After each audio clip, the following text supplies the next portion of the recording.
Hey there, it's Dr. Stacy Reuille-Dupont, and I am a somatic and clinical psychologist and an expert in movement and nutrition for mental health.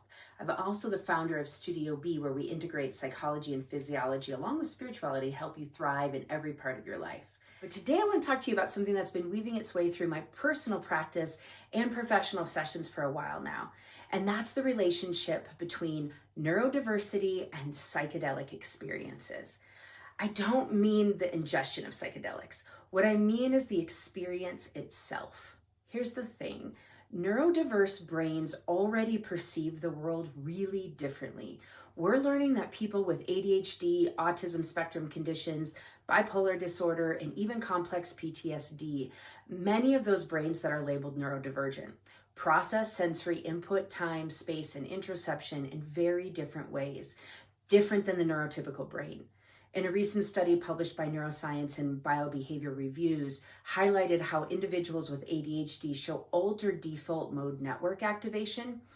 That means that their brains tend to wander more, they engage in deeper inner narrative states, and toggle sensory integration differently than those without ADHD or a neurodivergent profile. It's like an expanded state of awareness, one that often mimics the phenomenology of psychedelics. So what does that mean? Well, when we talk about psychedelics, we're often describing experiences of ego dissolution, enhanced emotional insight, altered time, perception, and a deeper interconnectedness with the nature or the universe. Many of my neurodivergent clients report those same experiences during deep somatic work, during some of our movement practices, or even just being in overstimulating environments. The nervous system becomes so heightened that the boundaries between internal and external reality begin to blur. It's like a psychedelic experience, but no mushrooms or substances are required. For example, a client with complex PTSD and sensory processing sensitivity described walking through the forest as melting into the leaves.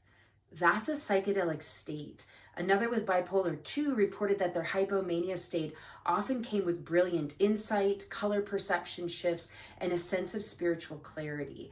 Again, experiences people chase in psychedelic work. So here's the important takeaway. Neurodivergent people often live in expanded states of consciousness, and if we frame that correctly, we can support integration, not just stabilization. This is why somatic approaches are so crucial. They ground the person. Practices like breathwork, movement, spiritual connection don't suppress these experiences, they help make sense of them.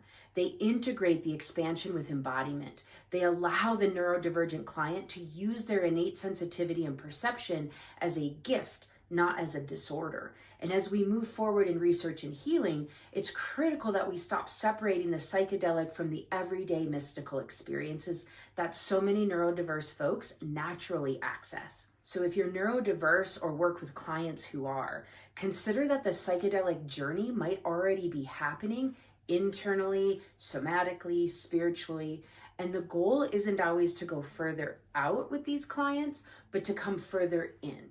Thanks for spending these few minutes with me, and if this sparked something in you, drop a comment below or come visit me at studiob.life or stacyrd.com to dive in deeper. And don't forget to subscribe to get more insights on the intersection of the brain, the body, and your being. So see you next time, and be well.